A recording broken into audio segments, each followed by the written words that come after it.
Good afternoon, guys. Yan. Basa pa yung aking buhok. Yan. Eto. May dalawa tayong ano dito, lamb. Tapos, kasi prepare natin. Kasi mamayang gabi darating si Daddy Kano. Ganyan. Ganyan ang ginagawa ko. Pero ito kanina, na-finish ko na siyang punasan. So, eto.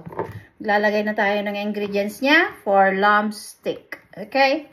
Kasi ito ang gustong-gusto niya. Kahit walang rice, basta okay yung lasa niya, yun lang. Yan. Lagyan natin ng pepper. Pepper.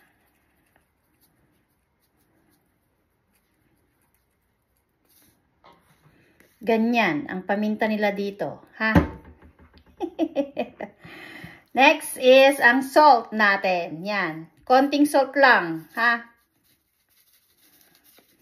Para may lasa. Kaysa walang lasa, ay naku po, Rodi. Yan.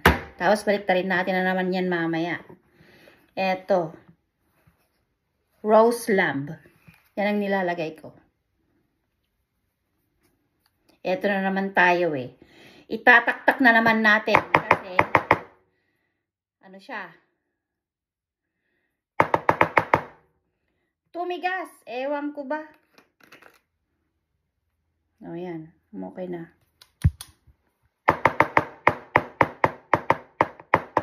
Yan. Taktak lang natin ng itaktak. Pasasan ba't mabubungkal ka rin? Ganon, di ba? Oh. Yan. Eto guys, hindi ako nag-uulam. Eto. Garlic salt.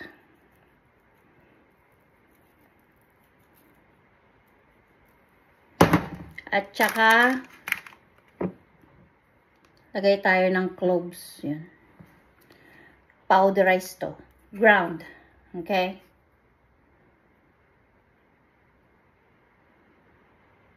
Ayan. Okay? Wait lang. Hugas muna tayo. Gaganyan natin yan. Gaganyan natin.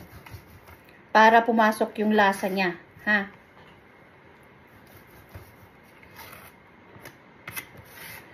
Pumasok yung lasa niya. Yan. Tapos, baliktarin natin. O, ha? Yan. Okay. Nice one again. Yan.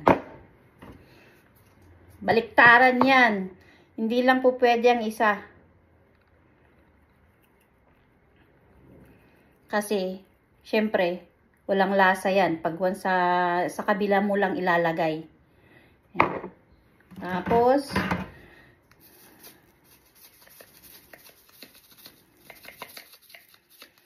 dati kasi, nung tinikman ko yung luto niya, sa ating mga babae, yung panlasa, hindi okay. Pag tayo yung magluluto. Pag tayo yung tumikim ng luto nila. Ngayon, sabi ko, ako na lang. Ako na lang. Yan. So, ito, hindi ko pa ito lulutuin. Marinade ko lang siya. Para pumasok yung lasa. Diba? Okay. Done for that. Okay. Pusipusipus tayo. Pusipusipus. Pusipusipus. Tano maalatay amin. Jakimpot. Ganon, na? Okay. Nice for that. Thank you.